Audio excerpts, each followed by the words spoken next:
Ya, bueno, buenos días tengan todos ustedes. Soy el doctor Deison Valle Robles, médico residente del Servicio de Endocrinología del Hospital Nacional Arzobispo Loaiza.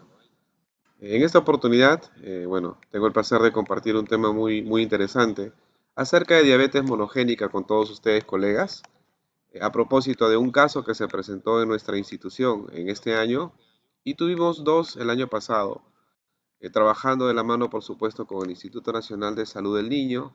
Ya van a ver ustedes por qué, según el contenido de la temática a presentar. Son casos poco frecuentes, pero muy interesantes, ¿no? Que a la larga hay que hacer un seguimiento. Nosotros hemos tenido casos de diabetes mellitus tipo 2, es lo más frecuente, diabetes mellitus tipo 1, pero hay otros tipos de diabetes que casi ni se mencionan, que son parte de la clasificación y que es necesario tomarlas en cuenta al momento de abordar a nuestros pacientes, ¿no?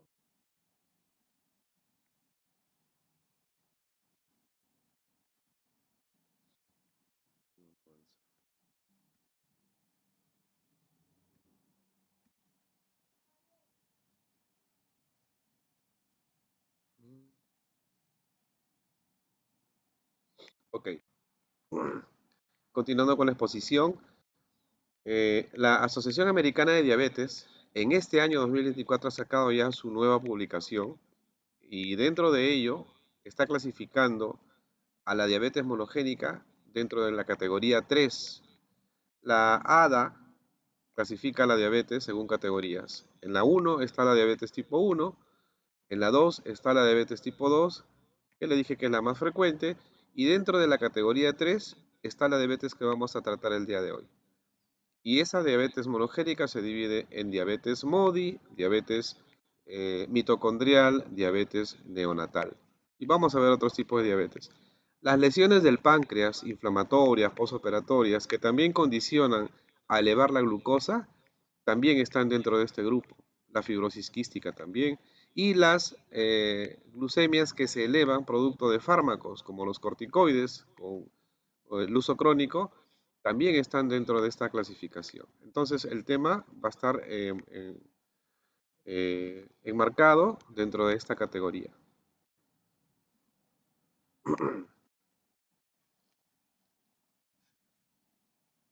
¿Qué pasa? No.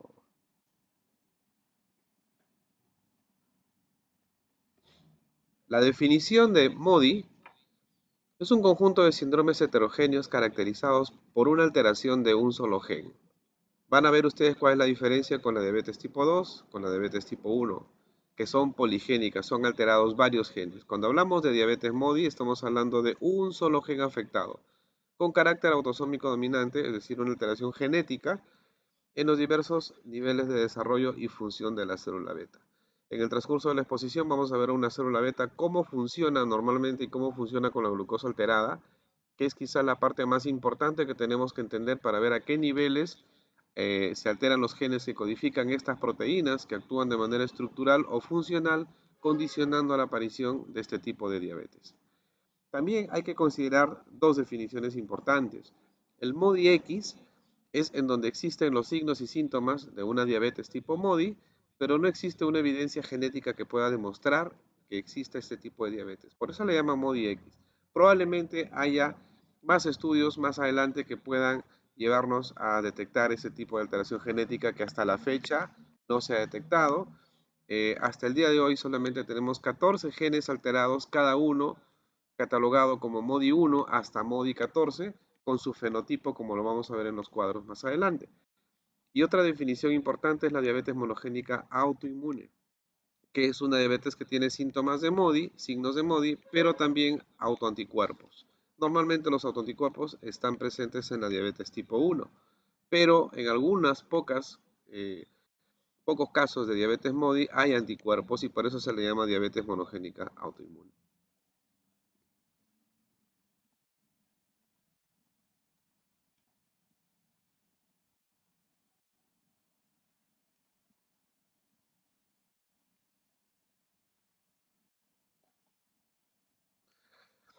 Ahí vemos en este cuadro la diabetes tipo 1, la diabetes tipo 2 y la diabetes monogénica. La diabetes tipo 1 y la diabetes tipo 2, que no es materia de esta exposición el día de hoy, son de índole poligénica. Son varios genes los que se afectan y condicionan a la aparición de esta enfermedad. La diabetes tipo 1 está relacionado más con destrucción de las células del páncreas, lo que hace que no se forme insulina y por lo tanto no haya quien regule esa glucosa que se eleve en la sangre. Aparece más que todo en jóvenes o en niños y por lo general debuta como una cetoacidosis. Es algo más brusco, ¿no? Porque hay anticuerpos que el propio cuerpo genera y que autodestruyen al páncreas, haciendo que no se forme insulina suficiente como para que regulen esta glucosa. Hay factores ambientales también que pueden influenciar, pero es importante considerar la respuesta sobre todo autoinmune con anticuerpos. Y por lo general está asociado con otras enfermedades autoinmunes como psoriasis, artritis reumatoidea, tiroiditis de Hashimoto, como podría ser el caso de la diabetes tipo 1. La diabetes tipo 2, que es la más frecuente de todas, que es la que vemos casi a diario en nuestras consultas, también tiene carácter poligénico, pero mayormente relacionado con el tema del ambiente. Obesidad, sobrepeso, resistencia insulínica, hipertensión, dislipidemias, hacen que, sobre todo la obesidad, que es una enfermedad inflamatoria crónica, hoy en día la enfermedad que está de moda, hace que por diversos mecanismos se eleve la glucosa. Sin embargo, como no hay destrucción del páncreas, la insulina empieza a producirse y llega a controlar en parte, pero poco a poco deja de hacerlo debido a que la reserva va bajando y finalmente se instaura la diabetes como tal, que requiere medicación, sea con fármacos o con insulina para su control.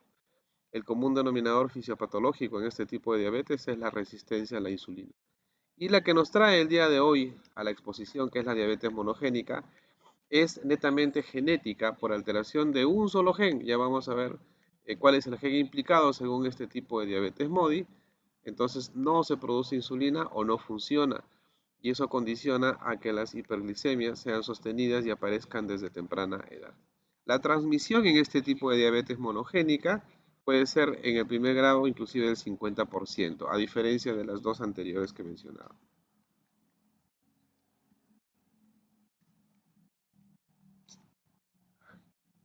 Bueno, para diferenciar desde el punto de vista genético, la poligénica, que son la tipo 1 y la tipo 2, versus la monogénica. Dentro de todos los casos de diabetes, las monogénicas solamente constituyen el 2%. ¿Sí? Son las menos frecuentes, pero no menos importantes, porque hay casos que tenemos que tomarlos en cuenta como médicos que somos y poder en todo caso derivar al área de manera oportuna para que su tratamiento sea lo más temprano posible. Entonces, hablando de este 2% ya de diabetes, que son las monogénicas, podemos subdividirlas en diabetes neonatal, en diabetes MODY, en diabetes mitocondrial y otros tipos muy raros de diabetes. Pero dentro de este 2%, la gran mayoría son las diabetes MODY. Vamos a ver cuáles son las más frecuentes dentro de estas MODY. Está el MODY 3 y el MODY 2. Entonces, de las diabetes monogénicas que constituyen el 2%, las MODY son las más frecuentes. Y dentro de estas MODY, el MODY 3 y el MODY 2 son las más frecuentes de todas.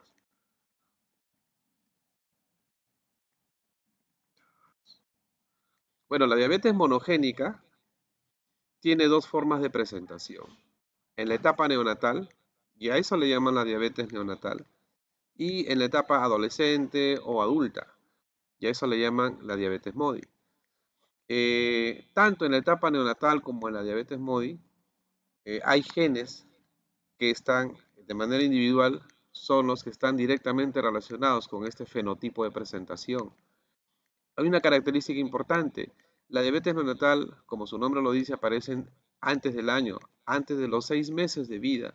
Una glucosa elevada en un bebé nos tiene que hacer sospechar primero en una diabetes neonatal, a menos que esté recibiendo medicamentos de repente tipo corticoides que podrían explicar esa hiperglicemia. Pero antes de los 6, 8 meses aparece la glucosa elevada en este tipo de pacientes, en los lactantes.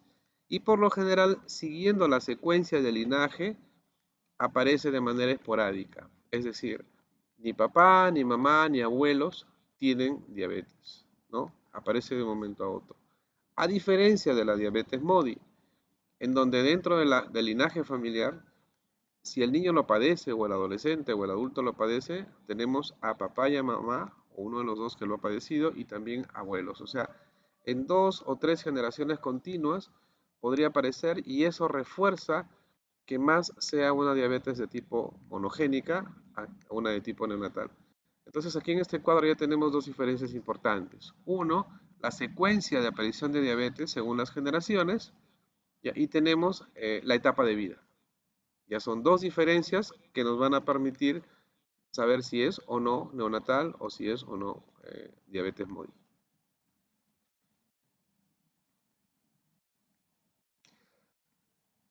Acá en este cuadro ustedes pueden ver a los 14 subtipos de diabetes MODY que hasta la fecha se han descubierto, probablemente hayan más, pero dentro de ellos, como les dije en diapositivas anteriores, MODY tipo 3 y MODY tipo 2 son las más frecuentes. Sin embargo, es importante conocer sobre todo tipo 3, tipo 2, tipo 1, tipo 5, tipo 4, tipo 12 y tipo 13. ¿Por qué? Porque estas en la diapositiva que continúa están enmarcadas dentro de una ilustración que es la célula beta, que es lo que ustedes tienen que entender finalmente para que puedan decir o subclasificar al tipo de diabetes y hacer la derivación oportuna para su tratamiento. Entonces, las más importantes son del 1 al 5 y la 12 y la 13. Y ahí tienen ustedes su orden de frecuencia. La MODY tipo 3 es más frecuente, luego la MODY tipo 2, luego la MODY tipo 1, luego la MODY tipo 5, luego la MODY tipo 4. El resto, incluido la MODY tipo 12 y 13, están en menos del 1% de ese 2% que son las diabetes monogénicas. Vean ustedes también el tipo de gen afectado. En MODY tipo 1, HNF4A, en MODY tipo 3, HNF1A. El gen de la glucoquinasa, que es una enzima que se encuentra por dentro de la membrana celular de la célula beta y que prácticamente tiene una función importante. Si esta gen de la glucosinasa no le otorga ese fosfato, no fosforila a la glucosa que entra a la célula beta, no se va a llevar a cabo la fosforilación oxidativa y por lo tanto no se va a formar ATPs como para que los ATPs actúen en los canales de potasio, como les voy a explicar adelante. También tenemos el porcentaje de aparición y el cromosoma en el que aparecen. Estos ya están descubiertos, ¿no? La edad de inicio en la diabetes MODY, y eso llama la atención, inclusive puede ser hasta los 60 años o 67 años. El MODY 5 por lo general debuta con malformaciones renales de tipo quiste o urogenitales. Se ven en pequeños, en lactantes. Y esta es la diapositiva quizá más importante. Ustedes pueden ver la ilustración de la membrana celular de una célula beta y cómo funciona. La doble capa lipídica, el citoplasma y el núcleo está en el medio, ¿no? Se entiende pues que la glucosa, cuando pasa por los vasos sanguíneos, tiene que entrar a la célula beta porque esa es la principal señal que le va a decir a la célula beta si tiene que formar o no insulina para que se pueda regular el nivel de glucosa en sangre. ¿Y cómo lo regula? La insulina haciendo que la glucosa entre a los tejidos periféricos y se almacene. De esa manera se va a controlar el nivel de glicemia en la sangre. Esa es la función de la célula beta a través de la insulina. Entonces la célula beta se encuentra acá, la glucosa cuando se eleva un poco tiene que alertar a esta célula beta y a través de una puerta que se llama GLUT2 ingresa dentro de la membrana y se encuentra por dentro con una enzima que se llama glucosinasa. La glucosinasa va a fosforilar en el carbono número 6 a esta glucosa y va a formar glucosa 6-fosfato. Cada paso que les menciono es importante, de modo que si cada uno de estos pasos se altera, no va a poder continuarse toda la secuencia que voy a continuar presentando. La glucosa 6-fosfato, ya fosforilada, ingresa a la vía de la glicólisis. Se forma piruvato, pero también se forma ATP, que es la fuente de energía que se utiliza para las actividades metabólicas de la célula. Este ATP, y acá es la parte quizá más importante, va a regresar a la membrana celular y va a utilizarse como fuente de energía para un canal. En el número 2, que ustedes ven acá en la membrana celular, acá hay un canal de potasio dependiente de ATP, que tiene dos subunidades, subunidad sur y subunidad KIR2. Cada subunidad es importante porque la primera, por ejemplo, actúa como diana de las sulfonilurias, ¿no? Y la segunda también actúa como diana de otro tipo de medicamentos antidiabéticos. Y es importante mencionarlas porque cuando hay alteración genética que predispone a la conformación de proteínas en esta estructura, en este canal, prácticamente este canal se mantiene permanentemente abierto y eso hace que la membrana se mantenga hiperpolarizada y que el canal de calcio que está a su costado no se abra. Al no abrirse no va a entrar calcio como para estimular la liberación de la insulina. Entonces, recuerden ustedes lo más importante. El canal de potasio se mantiene abierto y eso hace que por medio de la membrana que se hiperpolariza se cierre el canal de calcio. Al cerrarse el canal de calcio no ingresa y por lo tanto no se libera insulina. Entonces, cuando haya una mutación genética en este canal de potasio que depende de ATP, este canal de potasio va a estar permanentemente abierto. ¿Y eso qué significa? Que el canal de calcio que está a su costadito, dependiente de voltaje, va a estar permanentemente cerrado. No va a entrar el calcio, no va a estimular la liberación de insulina y por lo tanto no va a haber insulina para regular ese exceso de glucosa. Y de esa manera se traduce clínicamente la diabetes. Existe, entonces cuando hablamos de esta alteración genética en este canal de potasio, estamos hablando de diabetes MODY tipo 12 y tipo 13. Afortunadamente es menos del 1%. Cuando hablamos de la glucoquinasa, que se encuentra en la entrada de la membrana celular, estamos hablando de diabetes tipo 2, diabetes MODY tipo 2, ¿ya? En donde la glucosinasa se afecta genéticamente, no fosforila la glucosa y no hay vía glucolítica, no hay formación de ATP y por lo tanto no hay estimulación del canal de potasio. Los otros tipos de MODY, MODY tipo 1, MODY tipo 3, MODY tipo 4 y MODY tipo 5, actúan dentro del núcleo, como ustedes pueden ver, HNF1A, 4A, 1B, POX1, KLF11, NeuroD1. Son tipos de genes que están dentro de la célula, dentro del núcleo y que se encargan prácticamente de sintetizar la insulina. Entonces, en conclusión, en síntesis, los dos niveles de afectación más frecuente que traduce clínicamente MODY es uno en el núcleo a través de la síntesis de insulina y dos en la glucosa, en la glucoquinasa, en la puerta que es donde entra la glucosa a través de la fosforilación de la misma molécula.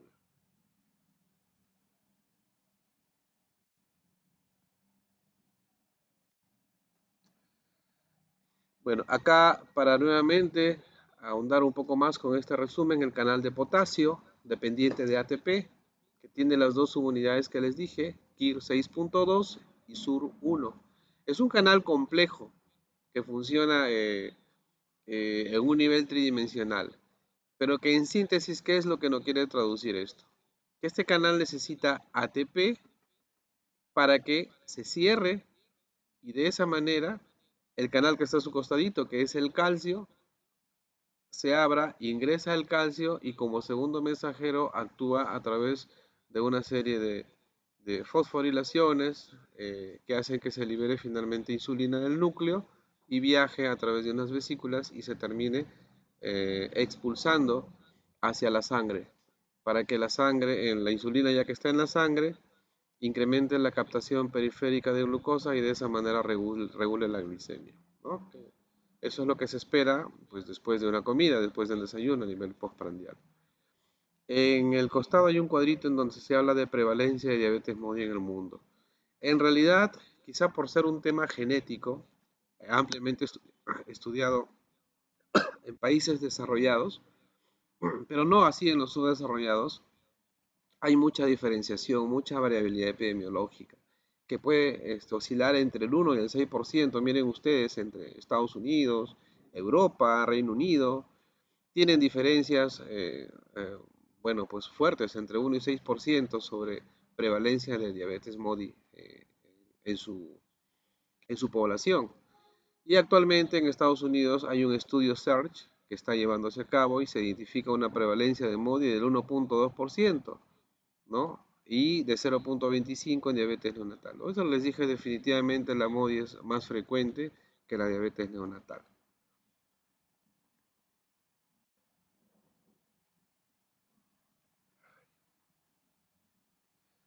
La diabetes neonatal también tiene formas de sospecharlas clínicamente y diferenciarlas de la MODY, ¿no? Ya les dije, primero fue la edad, antes de los 6 u 8 meses, su mismo nombre lo dice. En cambio, en una MODY, por sus iniciales, pueden aparecer tempranamente, estamos hablando de la juventud, la adolescencia o la adultez temprana, antes de los 25 años. Entre 10 y 25 años es en donde la mayor parte de casos de diabetes MODY se ve. Bueno, la mayoría son monogénicas, en cambio MODY son casi todas exclusivamente monogénicas, no debutan con cetoacidosis diabética, son por lo general hiperglicemias leves que a veces se manejan con dieta y mayormente responden a sulfonilurias, como vamos a poder ver, ¿no? La diabetes neonatal tiene dos tipos de presentación. La transitoria, que aparece unos meses, una hiperglicemia que aparece unos meses y luego antes del año desaparece, pero en la mayoría de casos podría recrudecer, sea en la adolescencia o sea en el embarazo.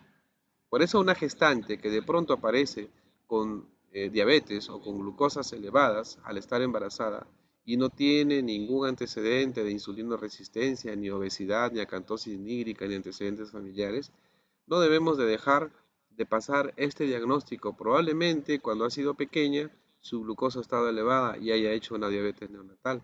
Y eso es importante porque permite hacer el seguimiento desde temprano para poder clasificar al tipo de diabetes y para poder oportunamente dar un tratamiento. El tratamiento que corresponde no es el mismo para diabetes monogénica que para diabetes tipo 1 que para diabetes tipo 2. Y hay el otro tipo de diabetes neonatal que es el permanente, que desde que aparece antes de los 6 meses, sí de manera permanente se tiene que estar manejando con dieta, estilo de vida saludable, ¿no? Bueno, la diabetes MODY ataca múltiples generaciones consecutivas a diferencia de la neonatal como les mencioné y también esa es otra diferencia importante. Y el péptido C, que es una molécula del páncreas que mide reserva de insulina, se encuentra detectable más o menos a partir del tercer a quinto año. ¿Y eso qué traduce? Traduce que la reserva baja pero poco a poco de una manera muy lenta.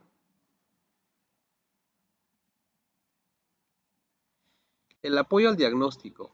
Cuando hablamos de diabetes poligénicas como tipo 1 y tipo 2, tenemos un poco más claro el panorama en el sentido de que hay factores de riesgo que me permiten establecer un riesgo en esos dos tipos de diabetes, ¿no? Y básicamente pues con autoanticuerpos en diabetes tipo 1, con factores como obesidad, dislipidemia hipertensión, estilo de vida saludable, ¿no? Alcohol, cigarrillos, son factores que predisponen a tener diabetes tipo 2.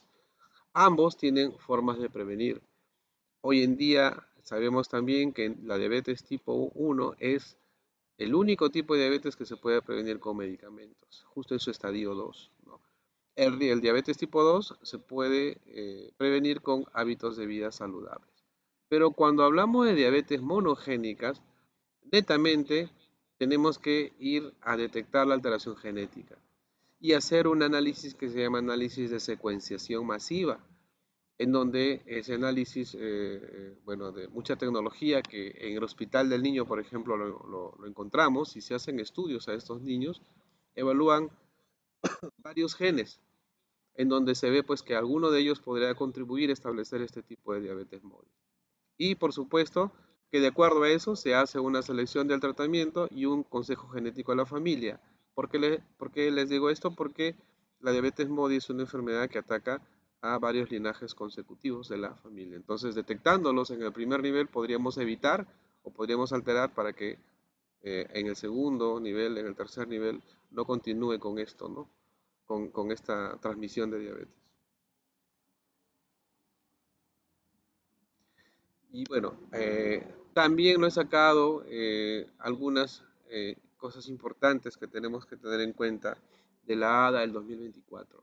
Hoy en día es mucho más fácil o accesible llegar a estos screening genéticos para poder nosotros evaluar este tipo de diabetes poco frecuente, pero de mucha importancia, como son las diabetes monogénicas, dentro de ellas neonatal y MODY, ¿no? Si bien es cierto, aún en el Perú es caro, en otros países ya inclusive son parte del seguro, en algunos países de Europa, ¿no? Que dentro de su plan de beneficios incluyen este tipo de screening. Es importante tener en cuenta que hay marcadores que nos podrían acercar o alejar de este probable diagnóstico de diabetes monogénica, como el péptido C urinario versus creatinina. Es una razón o es un cociente que nos va a permitir evaluar si estamos o no, podríamos estar frente a una diabetes MODY. También es importante considerar que a mejor o a menor temprana edad de diagnóstico de la diabetes tipo monogénica nos va a permitir evaluar mucho mejor a los pacientes, a sus descendencias, tratarlos oportunamente y evitar complicaciones quizás propias que aparezcan en el embarazo, ¿no? Y también este tipo de diabetes monogénica, si nosotros tomamos un PCR, que es un marcador inflamatorio, va a estar por lo general normal o bajo, a diferencia pues de diabetes tipo 2, en donde por lo general asociado con obesidad existe un PCR elevado, y esa sería otra manera de diferenciarlo. Bueno, acá les mencioné acerca de el subtipo de diabetes MODY. Las particularidades que les he ido mencionando en el transcurso de la exposición se encuentran aquí enmarcadas en la clínica, básicamente de los principales, 1, 2, 3, 4 y 5, y sobre todo 12 y 13, ¿no? Y el diagnóstico de diabetes monogénica debería ser considerado en niños, adolescentes o adultos, pero que tengan estas tres particularidades. Si han tenido glucosa elevada antes de los 6 meses y si han tenido factores de riesgo que no tengan relación con tipo 1 o diabetes tipo 2, ¿sí? Y también unas glucosas entre 100 y 150. No vamos a esperar que una diabetes MODY o una neonatal haya glucosas de 300, de 400, como sí la hay en diabetes tipo 2, por ejemplo, en diabetes tipo 1. Las hiperglicemias son leves y esa es otra de las particularidades que nos haría sospechar, orientar que estamos frente a este tipo de diabetes monogénica. Entonces, con estas tres particularidades, nosotros podríamos empezar a sospechar hasta que finalmente lleguemos a tomar la decisión de hacer el estudio genético para hacer un abordaje oportuno de este tipo de diagnóstico. Bueno, eso era con respecto a lo que es diabetes monogénica. Espero que hayan entendido. En resumen, acá en Perú, pues, existe muy poco acceso todavía a través del CIS a este tipo de diagnósticos genéticos, pero en los países desarrollados ya es muy frecuente, inclusive de fácil acceso, y esperemos poco a poco tener una política que permita incluir a este tipo de pacientes para hacer diagnósticos oportunos, ¿no? Porque influye mucho no solamente en su desarrollo de sus estadios, por ejemplo, cuando estén embarazadas, sino también en sus próximas generaciones, ¿no? Eso es con respecto a este tema. No sé si tienen alguna pregunta, alguna duda.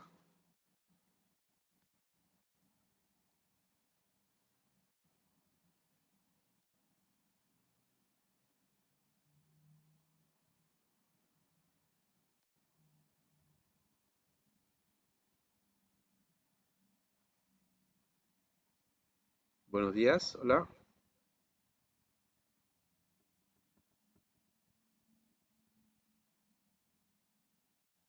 hola.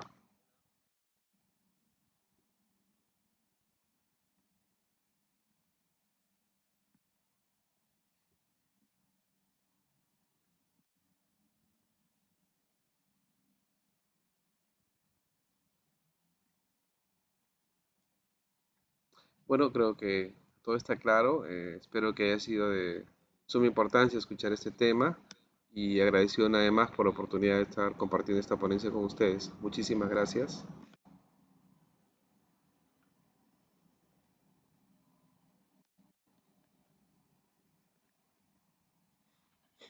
Sí, deja de grabar.